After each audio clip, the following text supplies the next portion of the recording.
You've decided you're ready to become a parent, and suddenly you're overwhelmed with people who feel they have the right to inform you on the correct way to conceive, give birth, what fears you should have, and the proper way to parent. How do you filter through the opinions? How do you know what's trustworthy information and what's a myth or just plain outdated? Welcome to the Birth Ease podcast. Join your host Michelle Smith and her guests as they cut through the noise and fear by sharing valuable tips, tools, and proven methods that help you connect with your own inner wisdom as you navigate the sacred journey that is pregnancy, birth, and parenthood in a more relaxed and confident manner. This podcast does not constitute, nor is it intended, as medical advice. Hello, Birth Ease families. Welcome to the Listening to Midwives series. It is my intention to create a sacred place for midwives to voice what is on their heart and in their soul. This series is for anyone that loves and supports midwives or wants a deeper understanding of what midwifery care is and the difference that midwives can offer. Today, I am so excited to have with me Elena Rosa. She will be sharing about the Arvigo techniques of Maya abdominal therapy, which helps to restore the body to its natural balance by correcting the positions of organs that have shifted and restrict the flow of blood, lymph, nerve, and chi energy. Organ functions are supported and enhanced as the 5 systems of flow, arterial, venous, lymph, nerve, and chi, are improved. For women, the most common symptoms that may be improved by incorporating this holistic modality into one's health care are displaced or prolapsed uterus and or bladder, painful and or irregular menstrual cycles and ovulation, miscarriages, challenging pregnancies, endometriosis, perimenopause, menopausal symptoms, conditions from malpositioned reproductive organs, PMS, depression with menstruation, ovarian cysts, uterine fibroids, abnormal uterine bleeding, pelvic congestion, pain. It enhances fertility, pregnancy, aids in labor and birthing. Elena is a practicing midwife, an advanced Arvigo practitioner, and a retired licensed massage therapist based in Central Florida. As a woman of Puerto Rican descent who has lived throughout the northeast and southern regions of the U.S., Elena sees herself as a U.S. citizen by birth, but a global citizen by responsibility. Elena feels that there is no more profound challenge than the mastery of self. The pursuit of the limitlessness is one of personal growth and spirituality. Cultivating self-care, self-awareness, and self-love. Elena has had an interest in indigenous medicine since childhood.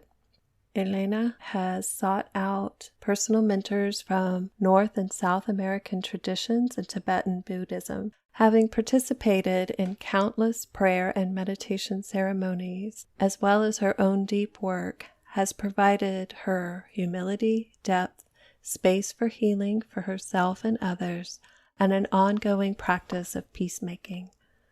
Most of all, she is a proud mother of a sweet girl who has taught her more about what her body and heart are capable of than any other person she has ever met. Pregnancy, birth, and motherhood have taught her that she is an informed woman who knows her body, and she has all the information she needs to make the right decision for her and her child. This affirming gift is Elena's wish for every family she serves.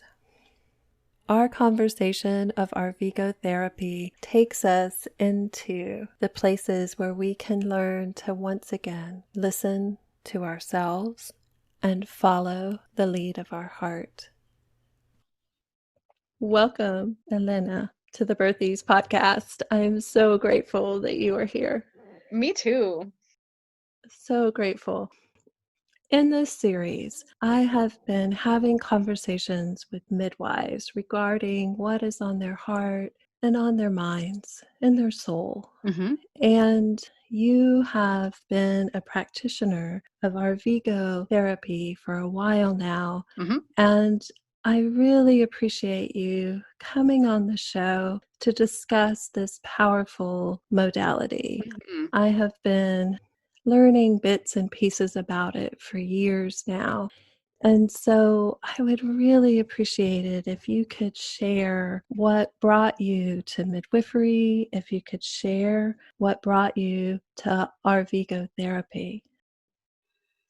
I started out my career as a massage therapist when I was about 21. And I've just always enjoyed doing body work. It was a part of my childhood. I used to massage my grandpa's feet when he would come home from work and he'd sing me a song, and it was like the best thing ever. And when, yeah, I don't want to cry about that, but it's, we're talking about grief. Yeah. So I've always had a positive outlook on how body work affects people. And I grew up loving food. And so the first thing I actually wanted to be was a chef. I wanted to go to school for culinary arts, but then I was like, no, I don't want to be in a restaurant all day, every day and not have people appreciate my work. So I'll just cook for people who I care about and I'll go to massage school instead. So it's kind of like that instant gratification because people aren't necessarily going to be mad at you for touching them and making their muscles feel better. Right. So I moved a couple years after I graduated high school. I moved down here to Florida to live with my grandparents and started massage school. And I maintained my license for about 17 years. And like 2003, I started midwifery school.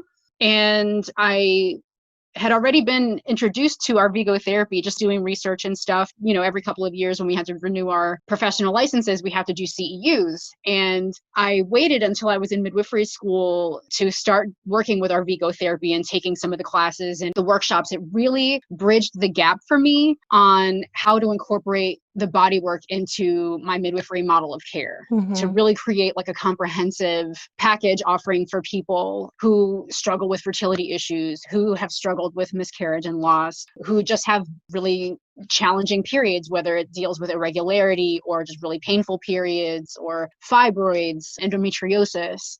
There's a number of different complications that arise for women with reproduction and just in general. So being able to be in midwifery school and having that background, already having had been in the birth community for at least 5 years before I even went to midwifery school, all of these things, there was so many downloads, so much information that was coming at me from different directions that really just kind of like the Rubik's Cube, all of these things fell into place and made sense. I really love the Arvigo therapy really helped me make more sense of the reproductive system when I was in midwifery school and vice versa. I felt like I had so much more of a deeper understanding of that system. It's really incredible work. Yeah. So can you share a bit about the history of it? Absolutely. Arvigo therapy in and of itself is actually a lineage practice. At least that's the way how I perceive it. Rosita Arvigo was a napropath, which is someone who practices manual therapy for connective tissue, ligaments, joints, fascia. And I guess she was originally from Chicago. She went from the Midwest down to Central America, working with traditional healers and people who worked the land and people who were herbalists and shamans. And she found herself going to Belize, where everyone kept telling her she needed to meet this man named Don Eligio. And at first she would come around and try to talk to him and he would just be like, you're a gringa, I don't want to teach you, like, stop bothering me, I'm doing my work, go away. And eventually she earned his trust because she was able to show him that she spent some time in Central America and she did know some of the plants that he was talking about. So she earned his trust and she became his apprentice, and she wrote about it in a book called Sestoon. And it's a really beautiful memoir of her relationship with Don Eligio and how Arvigo therapy came to be. So once she became his apprentice, she was in clinic with him and he was working with all of the people in his community, men, women, and children. It wasn't just regulated to women, people who were having digestive issues, little children who had like intestinal worms, women who were having reproductive challenges, men who were having prostate issues, He would develop herbal formulas for helping people with diabetes, even though they didn't have diagnostic tools for diabetes. He was just examining them using the rudimentary information that he had based on what was handed down to him from his elders. And so she was able to learn all of this information from him and from another woman named Miss Hortense, who was a traditional midwife. So the information she already had from her own education, a very scientific background, going down to Belize and learning from these two people who didn't have more than an elementary school education, but they were immersed in their culture. She was able to take the information that she learned from them and combine it with what she knew and create Arvigo therapy and make it more accessible to other people. So this information didn't die. It's so hard to go to indigenous communities, and once their people leave, whatever everybody else knew goes away with them. Right. So this is a way to make sure that this doesn't die. What she did, which is really incredible. To be an apprentice for a shaman is really, really precious thing. Yes. And I got chills just thinking about it. Like, it's really beautiful to be in charge of that. Right. Especially since it wasn't her culture. Exactly. Right. It wasn't her culture. And so, but she found the value in it. And she was like, people need to know this.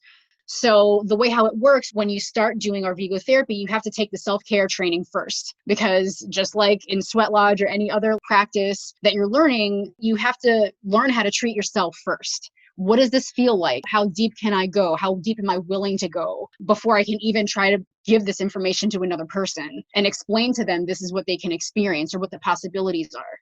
So you take the self-care training first, which was a really deep, powerful experience for me. I think the one memory that stands out to me the most during those sessions were we had just finished doing a treatment on ourselves. I was laying on a couch, and then we were doing, there's this beautiful Blue Door meditation CD that can be found on the Arvigo website, I think. And I'm laying there and I'm listening to the prompts for the breathing and visualizing all the things that the woman is describing. And I have this huge emotional release and my body is shaking. And I'm just like, oh my God, this is just so intense.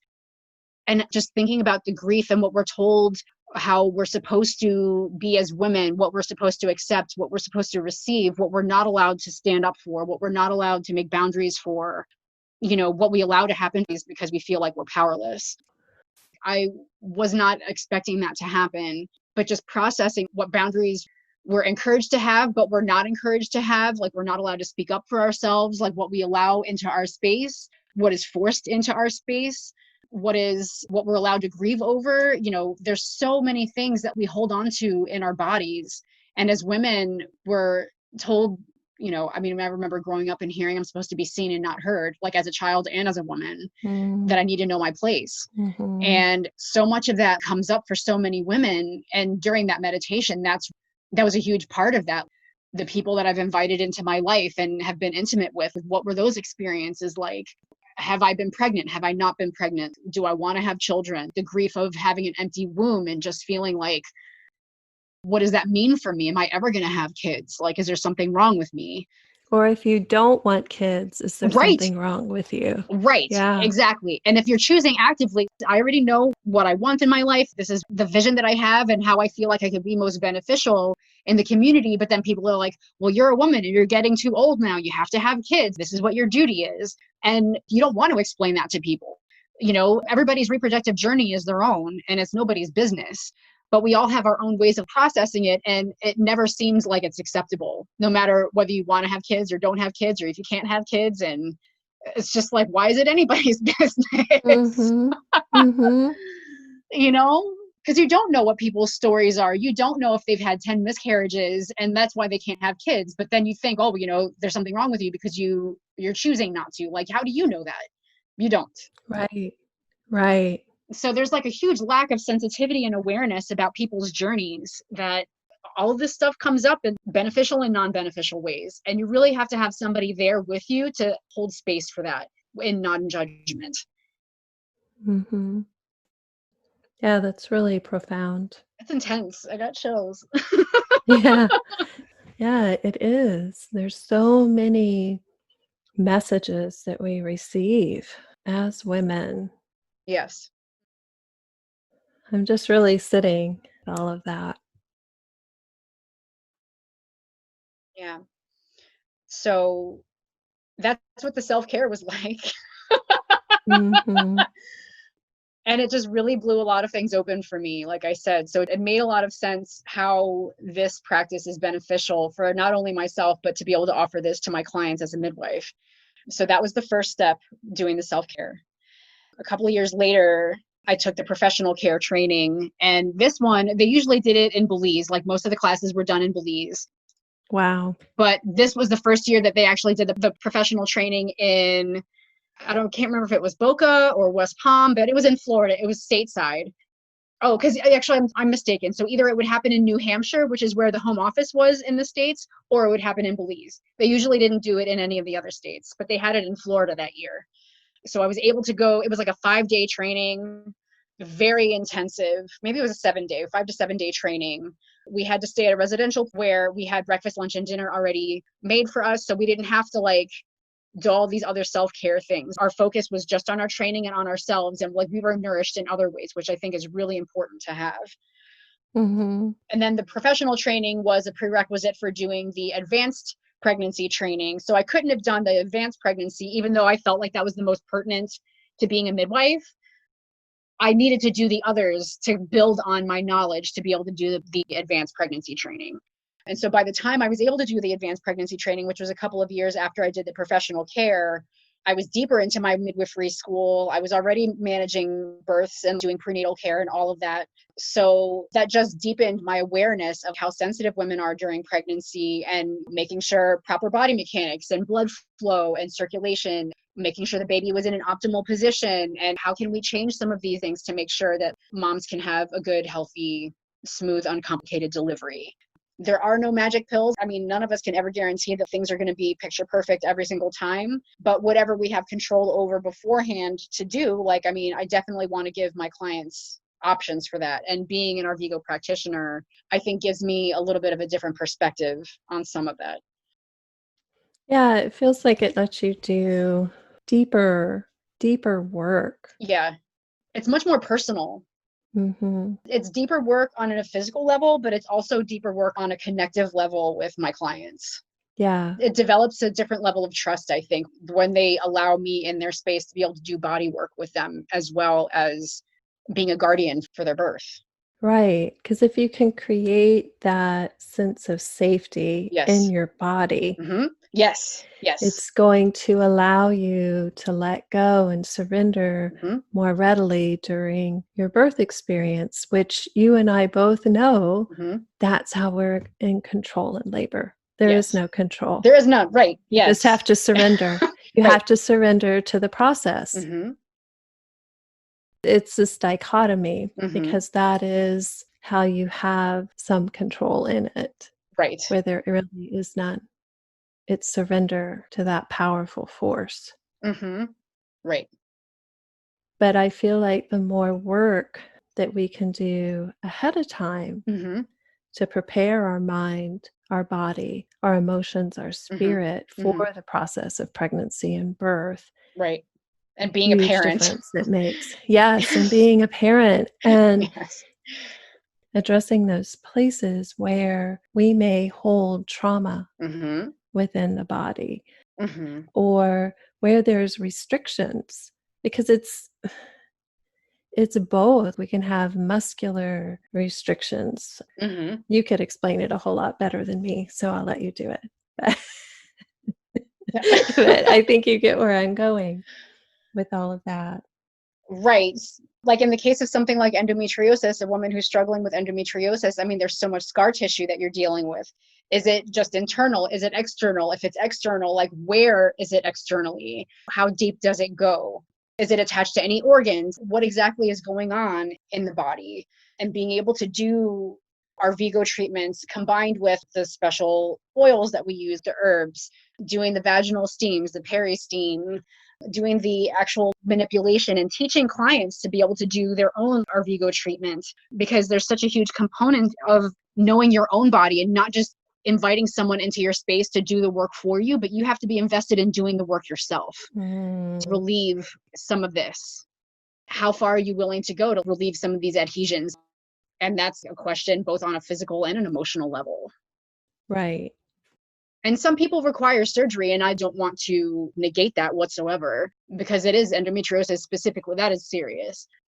But there are ways of being able to work with the Arvigo therapy and relieving, like making sure that the uterus is in an optimal position, making sure that if it's retroverted or if it's twisted or if it's tilted, making sure that you're encouraging the uterus. This is where you're supposed to be.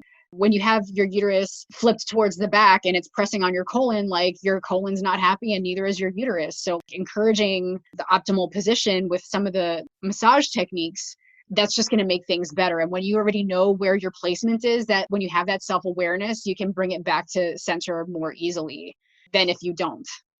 Yeah, I had read years ago that if your uterus is tilted or twisted, or your ovaries and fallopian tubes are twisted, how that can impact your fertility. Definitely. If you have blocked fallopian tubes, you could have challenges with getting pregnant. Are the eggs actually getting through? Like, can the sperm get through? Where is all of this happening?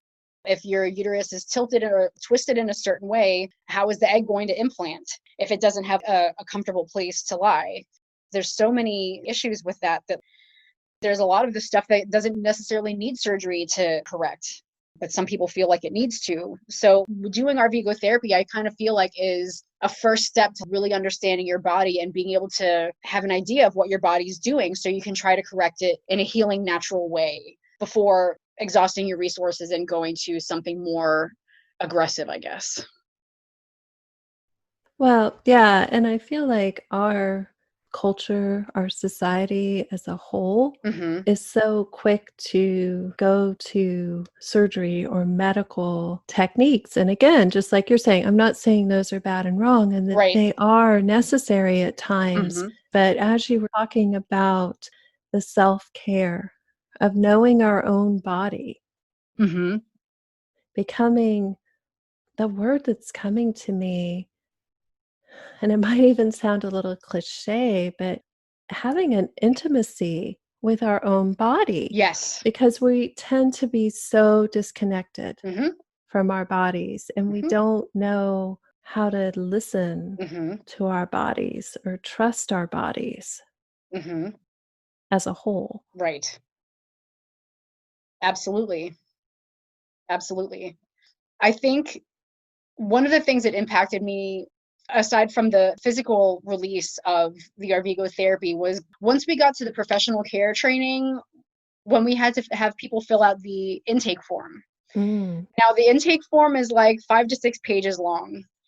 And as a practitioner, as a massage therapist, my intake form is usually like maybe front to back, one piece of paper. But the Arvigo intake form was 5 to 6 pages long, and it asked, like, it had questions on there about what are your eating habits? What does your breakfast, lunch, and dinner usually look like? What are your weaknesses? What are your vices when it comes to food? Like, what do you gravitate towards when you're stressed? On an ideal day, what does your healthiest meal look like? And then it asked about your bowel movements. Do they sink or float? What is the quality? I'm like, wow, some people might find this to be like an invasive question, but it's really important to know, especially when you're digging around in someone's belly. And at the bottom of the page, it also asked about self-perception. There's 10 different characteristics on a scale of 1 to 10. Where do you see yourself falling in these categories? Faith, hope, charity, joy, fear, grief, sense of humor. Where's your emotional space? How do you view yourself? Where do you see yourself in 6 months? Where do you see yourself in a year from now? What are your hopes and dreams? What was your very first period like? Was it a joyful experience? Were you excited? Did you tell your mom? Or did you feel ashamed and didn't tell anybody for the first 3 months? All those perceptions that, again, like what we were talking about before, the perceptions that we have as women of what's a good girl, what's a bad girl, like what's clean, what's dirty, what's joyful, what should be shameful. Such black and white all over the place, and never really acknowledging the in between. And does it even really have to be that way? Just the messages. Doing an intake with somebody for Arvigo therapy requires a great deal, from my perspective. It takes self-reflection and honesty to really think, why does this affect all of these? Why do I need to answer these questions to do Arvigo therapy? It's all pertinent, because these are all things that can come up for people, what they think of themselves. Your heart and your uterus are connected. Oh, tell me more about that. I'm going to cry. Well, as you're talking, I'm thinking this is transformative work. This is deep work. It's It not a quick is. fix. It is very deep work. Not in the least. Not in the least. For me, I mean, I'm a Virgo, I'm a perfectionist. I want to do everything right all the time, always. To me, there's no better work than deep work. The superficial is just kind of like a waste of time. If you really want to have some authentic change, you got to go deep. Mm-hmm. And so your uterus, that's the house of your sacral chakra. That's where you have creativity and fertility. And when you feel stifled in any of those areas, when you're not feeling creative, you're just a lump on the couch, just kind of letting life happen to you. Where's that fire? Where's the fire? And that's where your babies are. That's where our babies grow. How are we going to feed that? We need to make sure that there's proper nutrients, and we need to make sure that there's proper circulation. And we really offer love to that space. Clear out whatever negative energy is there. We had a negative experience with a partner that we're just like, I've let this control my life way too long. All those memories that are stored in that space, it's got to come up and out. It has to come out. And so when we think about our heart space, that's where we have joy. We need creativity and joy. And those things help create fertility, the abundance. It takes love from your heart to create those little beings in your belly. Yeah. And to continue to nurture them beyond the pregnancy and the birth. Always. Yeah. Always. I had a very dear friend of mine who I love to no end. She was my tattoo artist first. We graduated in the same class from midwifery school.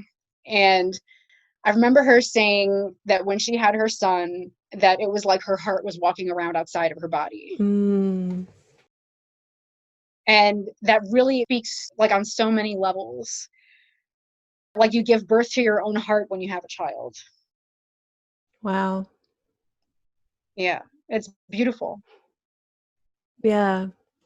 Yeah. And where is that if you weren't ready Right. to be pregnant Yep. with this child? Yep. Maybe not just you, but maybe your partner wasn't ready either. Right. It's hard. Right. And where can we invite in that acceptance and that healing? Right. Right. And even still, all of this being said, women who have experienced pregnancy loss, I really want to drive home that just because they may not have had that end result yet doesn't make them unworthy or incapable of still giving birth to that love. Mm. It doesn't. Because you have that love no matter what. It's always there. Yeah. You're saying a lot of things that are making me just sit with it. I know. Me too. I'm very grateful to be here, Michelle. Yes, I'm so grateful to have you here. I've been wanting to have you on the podcast for a while now. Thank you. Yeah, you're welcome. Because I want to go into these more,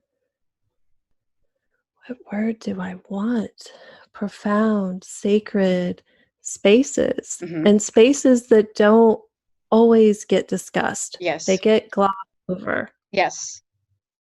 Yes. They need the light. Mm. They need to be brought to the light. Mm-hmm. Mm-hmm.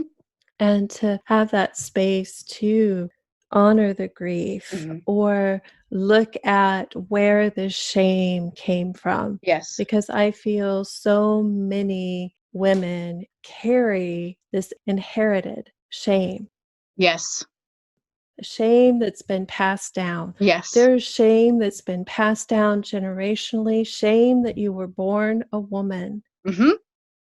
Yes. And what does that do to our very core, to our body, Yes. to our reproductive space? Yes. Absolutely.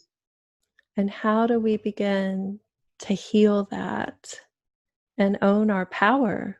Yes. Because I feel too that womb space is a space of power. It is. Absolutely.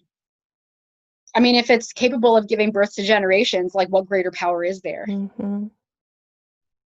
Yes, and as you're saying that too, and that we aren't less than if we choose not to have children No, or if we haven't been able to. nope.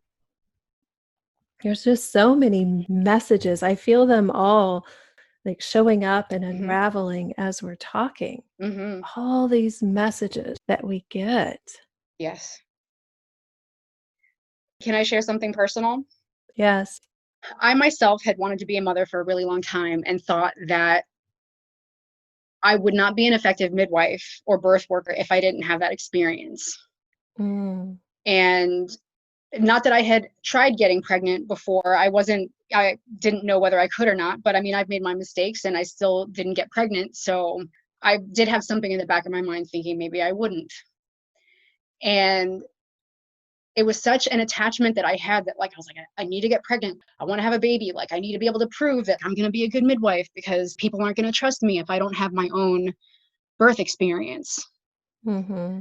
And so I'll never forget, I was actually house sitting for a mutual friend of ours. It was a Thursday.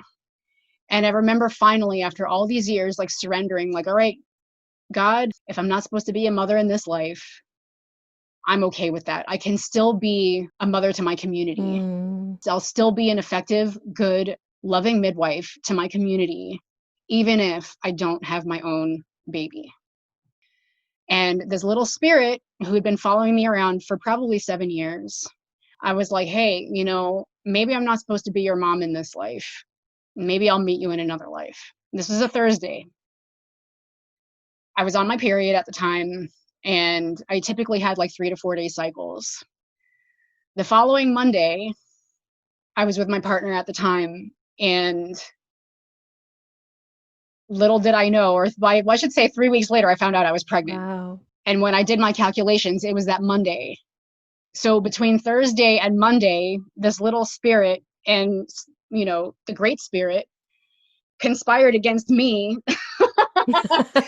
and the surrender that I was experiencing, like, I'll be a mother to the masses. I will be a midwife to my community and all will be well. And they were like, all right, so you're going to be this one's mom, whether you're prepared for it or not. After all this time of like holding on to this idea of what I was supposed to be and how it was supposed to happen, it happened without me even trying. Yeah, and you ovulated very quickly. Very quickly. Yes, I did. Wow. The experiences and the stories that we tell ourselves about what we're worthy of or what we're capable of, and the expectation that I had on myself as a woman, as a midwife, like I have to be this person for people to accept me. When I finally let go of that, then the thing that I wanted the most happened. Mm. And it wasn't the right timing,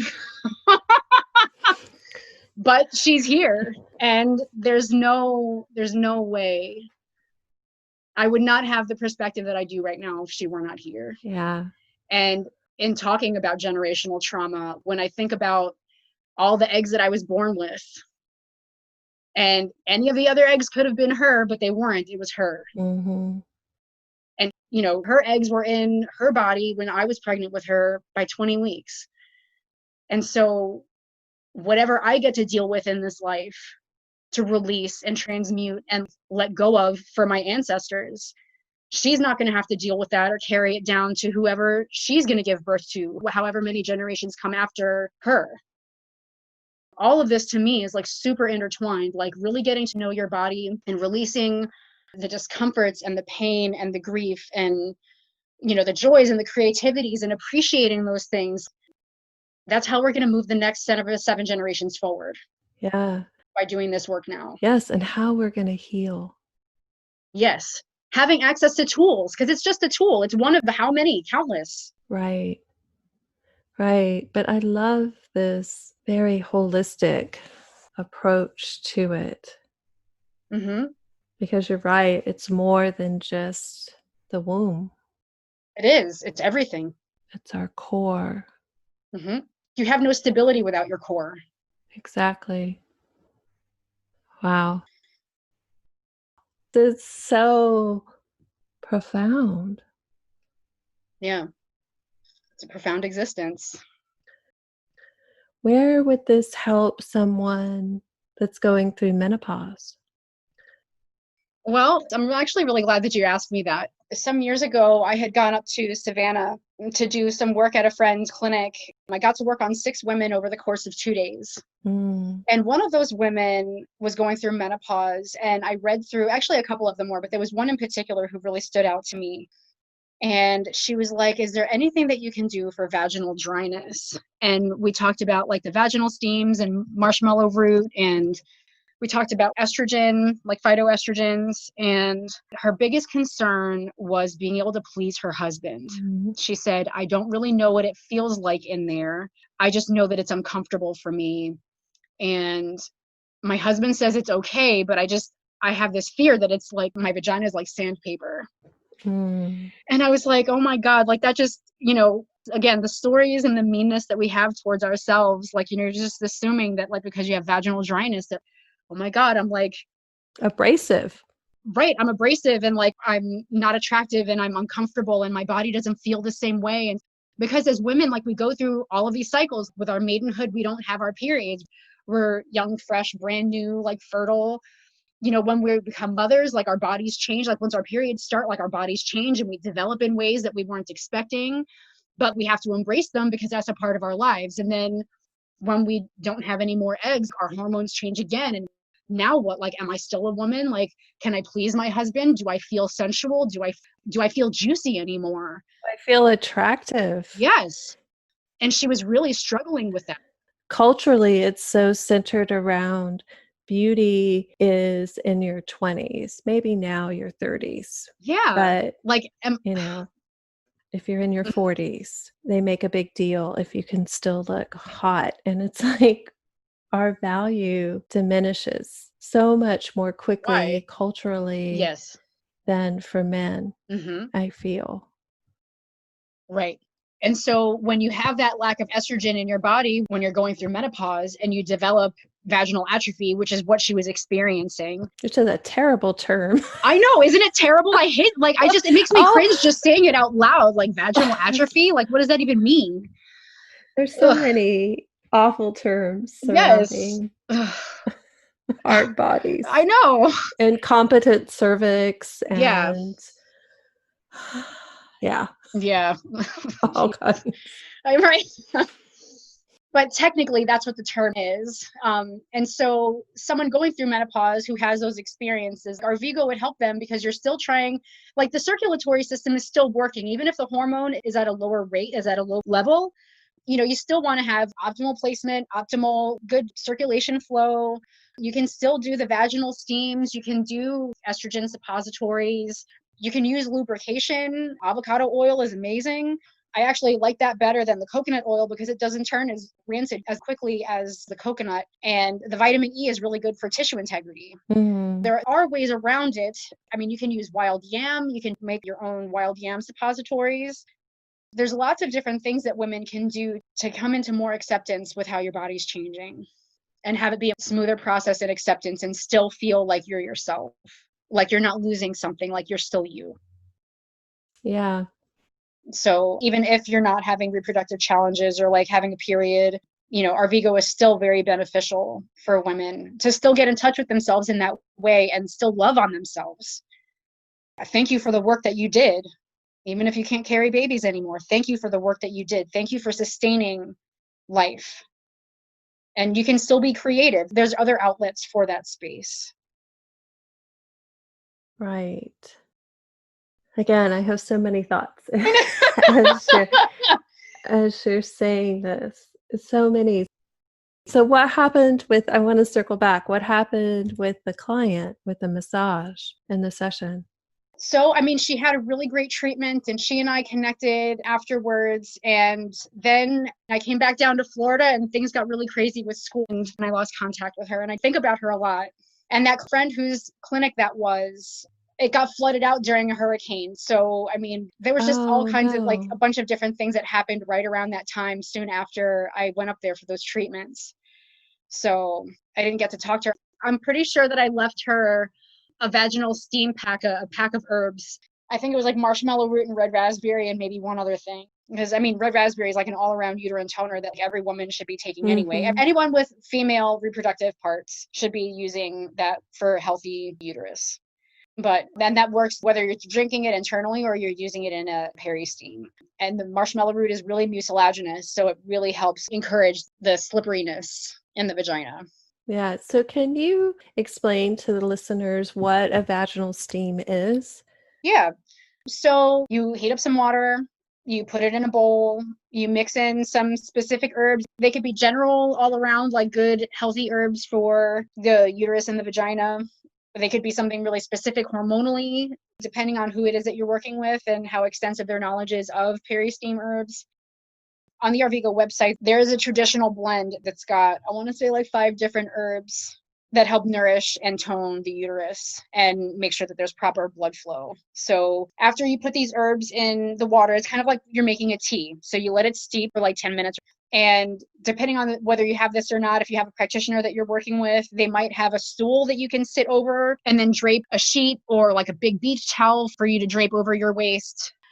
And you just sit there for like 20 minutes and you let the steam rise and like just kind of encourage blood flow, and you feel everything start to sweat down there. Like, I mean, that's exactly what you want to happen, because when you're sweating, you're increasing your circulation. And for me, like, I actually prefer doing that before I do a massage, like on myself and for my clients. Like, I like to just kind of prepare kind of like a sweat lodge for your yoni.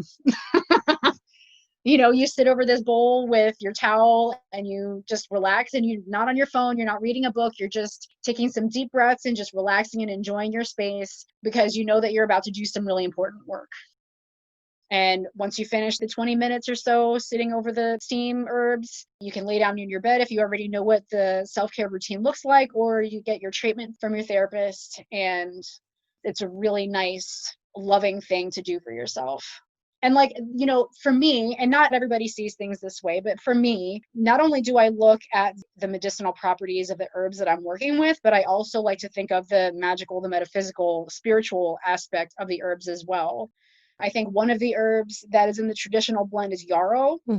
And working in a metaphysical store and working with herbs in that capacity, what I learned about yarrow is that it's really good for boundaries. So if you think about doing a vaginal steam, if you're not going to use it for a medicinal purpose, but you're thinking about energetically what you've allowed to occur in that space for you, if you're using yarrow in your blend, like, I've had poor boundaries in this area, and what can I do to release this? I'm trying to heal in this area with this herb. Like, it's so multidimensional. Would it be beneficial during pregnancy, or should it be avoided? No, it should be avoided during pregnancy, because you have an increase of blood flow in your body already. Your blood volume is Right. increased. Body-wise, I wouldn't recommend like kind of squatting over a hot bowl anyway. Right. 'Cause Right.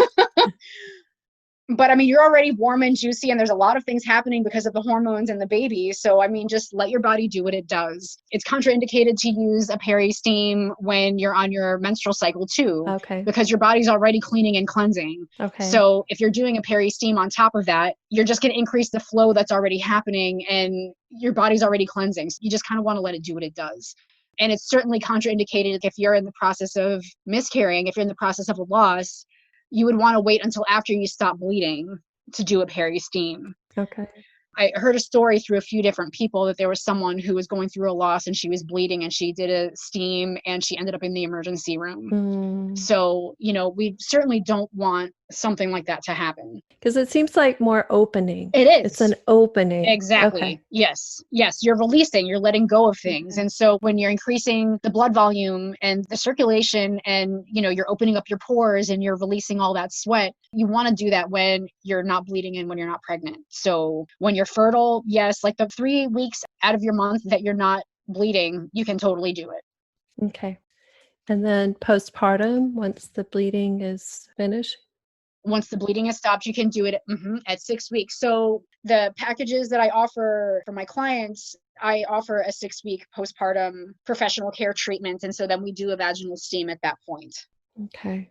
So definitely not before. Okay. And would it help the tissues to be more supple with the steaming and the herbs? It is, yes. Yes.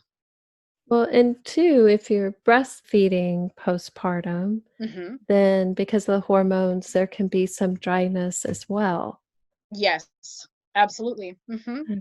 So marshmallow would be a great time postpartum after the 6 weeks mark. If you're going to do a vaginal steam, you can use marshmallow and a couple of other herbs.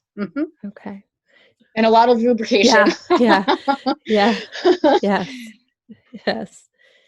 I'm sitting with this concept of the vaginal steams, and I've heard of them, but I didn't know much about them, honestly. Mhm. But I'm thinking postpartum, if you were sitting over that steaming water Mhm. filled with those herbs, it would give you a moment to connect with your body and connect with Yes, what your body is ready for, what it's not ready for. right. And what it just did. Yeah, Mhm. yeah. Mhm. Because it seems like there could be a big emotional and spiritual aspect to these steamings as well. Absolutely. For sure. Yeah. I mean, even if somebody wasn't ready to do the hands-on abdominal work, you can still do a vaginal steam and connect that way. Okay. So, can you touch on a little bit about the abdominal work? Yeah, it's very simple, more simple than most people even realize, I think, because you're like, oh my God, abdominal work, what's all involved? And really, it's a series of strokes, like you count a certain number of strokes in each direction. I don't know if that's going to make any sense, but I can share that when I first got my license as a massage therapist, I had the privilege of working for an Ayurvedic spa. Oh, wow. And in Ayurveda, when you're doing Abhyanga or any of the other massage techniques, you do a certain number of strokes to work with the energy lines. So over the joints, you do a certain number of strokes. Over your arms, you do a certain number of strokes. There's specific ones that you do for your fingers, for your toes. You have to count a certain number of everything that you do. And it doesn't sound very relaxing, but I promise you that it is. I mean, because it's not like I'm counting out loud or I'm ruining your Mhm. experience. I'm counting in my head. Right. But it's very similar with the Arvigo, because we were actually even talking about that earlier before we even got started in the podcast about how different cultures have a lot of the same information, even if, they don't attribute it to one or the other. Like everybody just somehow has all of this information.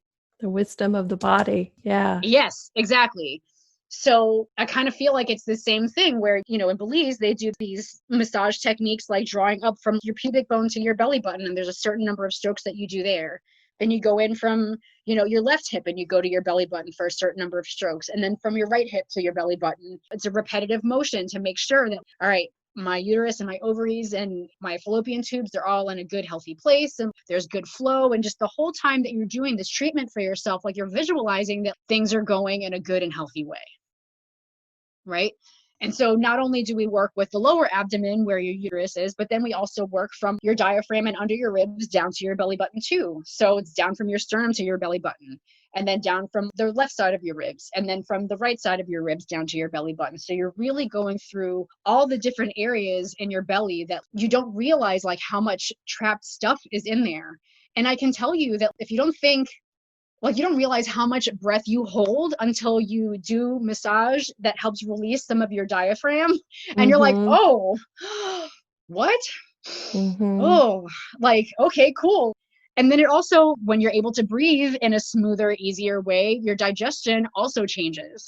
I feel like, you're allowed to let go a little bit easier. So Yeah. all of these things, like they're so interconnected. When you release one thing, you're releasing something else. If something is restricted, there's a restriction somewhere else. Yes, and that makes sense to me too, because I think especially right now, Hmm. the whole world really is in this state of fight or flight with the Yes. pandemic. Hmm. And when we're in fight or flight, blood flow leaves our internal core to Yes. go to our arms or legs to Yes. fight, Yes. and our digestion slows. Hmm. And it affects our breathing because our pelvic floor, our diaphragm, our jaw, our voice, Hmm. all connected, our breathing. Hmm. And Yes. Hmm. I had heard it said too by a client that was a chiropractor. He was talking about when we go into fight or flight, the muscles in our shoulders and our neck engage so that our chest can open so that we can fight or we can run. But when we're in Yeah. this constant state of fight or flight, it's like those muscles get stuck like that. And we're not breathing in our belly, we're breathing in our chest. Yeah. Right. Exactly. I remember having a teacher show us how when you breathe, your belly gets big and your chest kind of collapses. And then it transitions to where like your belly pulls in and your chest puffs out. And then you're doing this rhythm back and forth, like between your belly and your chest, rising and collapsing. Describing it out loud, it doesn't feel like it makes a lot of sense, but I just remember watching his body move when he was doing this breathing. And I'm like, dang, that's how you breathe when you're relaxed? Because I don't think that's not Right. me. That's not, you have to, it's a conscious effort to breathe that way where you're getting like full Mhm. circulation breaths and allowing the oxygen to permeate all of your organs and be able to move your body in that way. Right. And if you're in a state of fight or flight, true fight or You can't do flight, that. yeah, Yeah. yeah, and your pelvic floor tightens, Yes. Yes. Yes. which affects your diaphragm.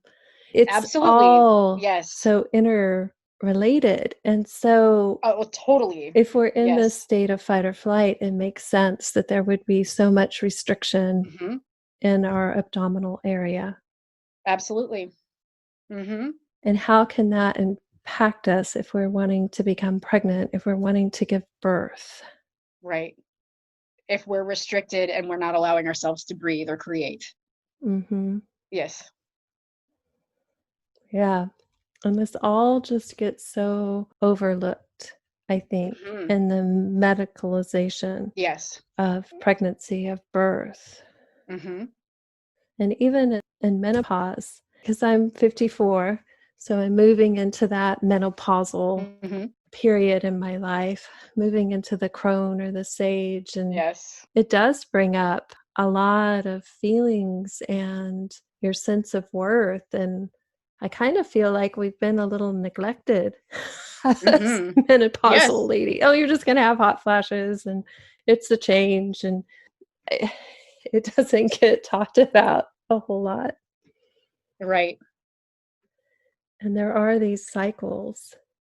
And how can we honor each of them and find the worth in them?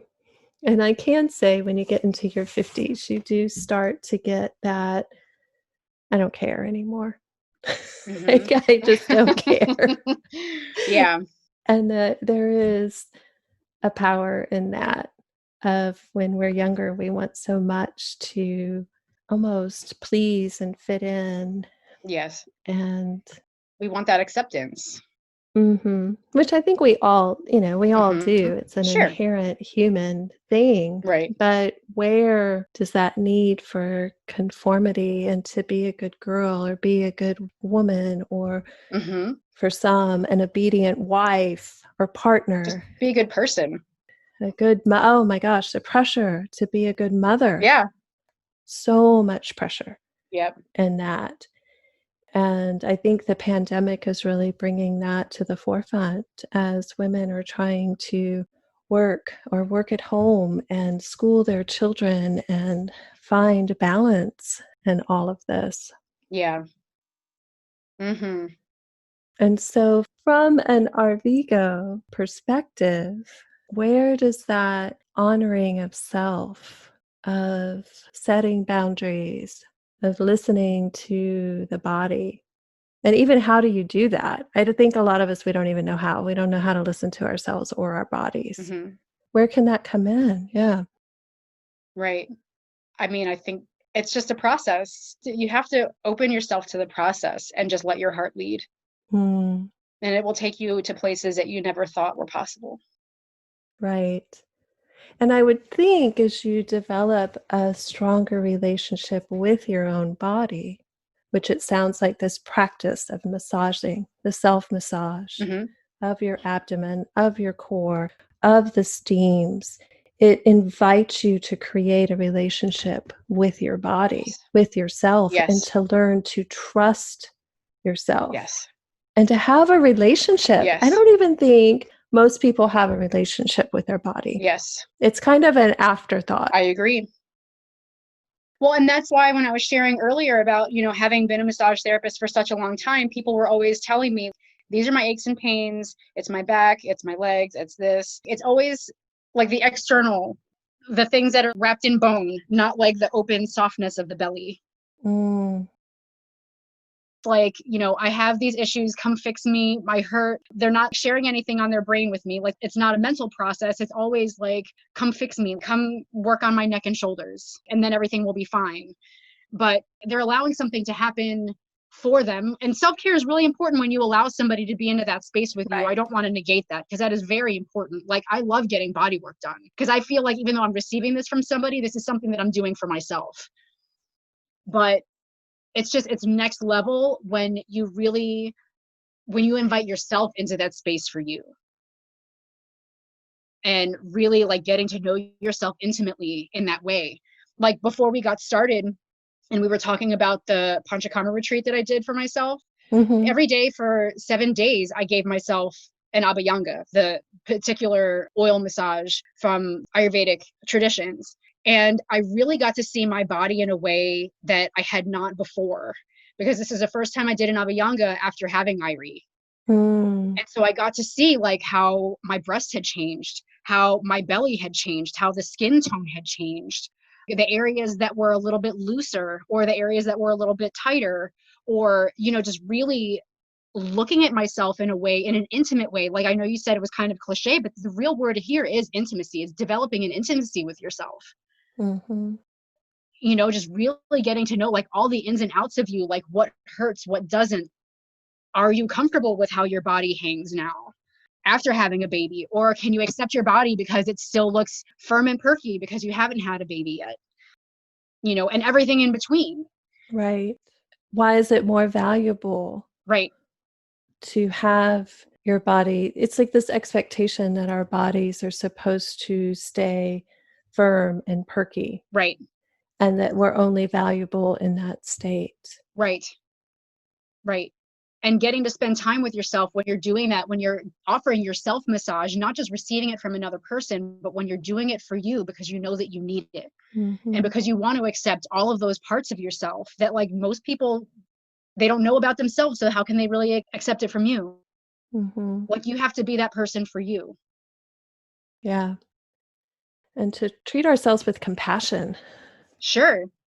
It's a lifelong process. And like, the only thing, I can say is with doing the Arvigo therapy, that having to do that first class of just self-care, I'm like, wow, I really don't treat myself really nice, and I have to do more of this. Yes. And the more you do, the more you learn. And you're like, wow, these are areas that I need to work on, and how I need to treasure myself. Right. And it's constantly evolving. And the more you allow yourself into your space, the more all that baggage falls away. Right.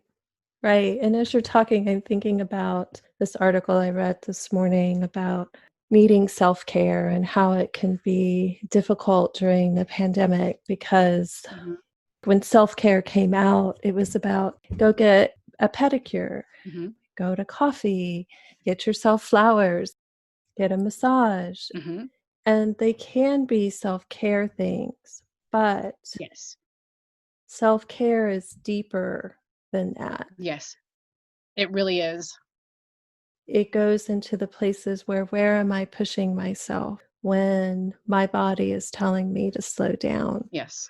Where do I take my body for granted? Where do I disconnect from my body, from myself? Right. Where am I ignoring myself? Yes, yes. I think that's part of self-care that gets neglected, or even giving yourself permission Yes. to take care of ourselves. Because sometimes as women and as birth workers, because it's such demanding work, you're on call all the time. Yeah. We put families oftentimes before our own. Yes. And so where, as we are serving, do we forget to serve ourselves? Right. That's a really hard line, especially for midwives, I think, to like have to put yourself first, to be able to take care of your own needs. I had a friend in midwifery school. She used to say, when you're in an airplane, they tell you to put your mask on first before you help somebody else with their mask. So, and I remember that, like, I think about that a lot too, If I don't have my own oxygen mask on, how can I walk into a birth and like offer somebody else theirs? Right. Right. If you don't refill the well, Right. you have nothing to give. No, you have nothing to give, and that's how you make mistakes. Mm-hmm. And if you're charged with taking care of other people in the most vulnerable and intimate moments of their lives, and you're the guardian of the space to help, make sure that the mom and the baby are safe and they have safe passage, making time for self and doing self-care as a midwife is crucial. Mm-hmm. And knowing what your limits are and how far you're willing to go, just kind of in general. Mm-hmm. Yeah. I so appreciate this conversation Me and all too. of the thought that it's provoked within me. Absolutely. It means a lot because you've been around for a while, and you know a lot of people, and you've touched so many people's lives, and like to get to have this conversation with you is really, really special for me. I genuinely appreciate you asking me to be here. Oh, you're welcome. You're welcome. That's making me teary. I know. So it is. So if you had a pearl of wisdom or something that you would like to share with the listeners, what would that be? I mean, I feel like I've said a lot of things today that were pearls, not like in a self-congratulatory way. There's been so much I feel like I've shared already that's been profound in my own journey. I agree. I think the thing that resonates the most with me right now is something that I had already said, and it's lead with your heart. Come from a heart-centered space, and you can't go wrong. You have nothing to lose. So what does that look like? What would that be like? Because you and I know people can shut down their hearts. Yes. They can put up these walls. They can put up these barriers because yes, subconsciously we feel that it keeps us safe, right? yes, So if we've gotten disconnected from that heart space, or we're afraid to love, or even that concept of leading with your heart or listening to your heart or that place of love, if it just seems so foreign, where do you start? I mean, you have to start with yourself. You open yourself up to yourself. You do whatever work you need to. You can start with doing the self-care massages with Arvigo therapy. If you want to learn about, Ayurveda and Abhyanga, start there. Taking time out, like you don't have to go have somebody do a pedicure for you. I mean, you can do a pedicure for yourself and just really examine your toes. At the very least, examine your toes. See where the curves are. See where it grows a little bit longer than another place. How do you like to trim your own nails instead of having somebody else do it for you? What colors do you really like? How do you like to be touched? How do you want to be touched by yourself? Like really little things. Go to a park. Go to a park and find a spider and watch how they weave their web. And think about that web, how you're the same as the spider. You create your own web. How you want it, how you design it, what leaves and branches you connect with to like make yourself nice and stable, a really firm foundation so you can nourish yourself. It isn't always about other people, like really just having a good team of people around you to reflect back to you what your worth is. Not always telling you like, you're so amazing, but like just holding the space for your own growth. Having a good therapist, having a good spiritual community, not just have people tell you what they think you want to hear or projecting their own like insecurities onto you. Really being intentional with your support. So then you can get more intimately aware of what your heart is actually saying. You have to listen to yourself. Lead with your heart. Yeah. And it is that learning to listen. It is. Yeah. It's so much learning. This is what we're supposed to do in this life. If nothing else, it's not about the money. It's not about family. It's not about job, like external, like car, whatever. It's not about anything else. It's about what you choose to do in this life so that you don't have to do this again. Break the cycle. Yeah. Yeah. And I've said before too that, you can't give what you don't have. Nope. We can't give self-esteem. Nope. To our children. Nope. If you don't have we don't have it ourselves. Yeah. No. Yeah. So thank you Yeah, so much for this time. absolutely. Thank you. It feels like very sacred, Mm, sacred time. absolutely. So thank you. Hmm. And if someone wanted to get in touch with you Hmm. for midwifery services to learn more about Arvigo therapy, how can they find you? My website is mykindredmidwife.com. My email is kindredmidwife@gmail.com. Thank you. And that'll all be in the show notes. And then we'll have a link for Arvigo therapy as well. Awesome. Perfect. Yes. And so thank you, families, for listening. And it is my sincerest wish that I hope this conversation opens up those places in you for inviting in some introspection, some self care, and an opening of your heart. And if you are enjoying the show, please share it with a friend. And you can rate, review, and subscribe wherever you get your podcasts, because that helps to get this valuable information to more families. So thank you again for listening. For more great conversations like these, or to find out more information and access Michelle's library of amazing guests, go to birtheaseservices.com/podcast. For more information on the Birth Ease method, Michelle's classes, meditations, and other services, go to birtheaseservices.com.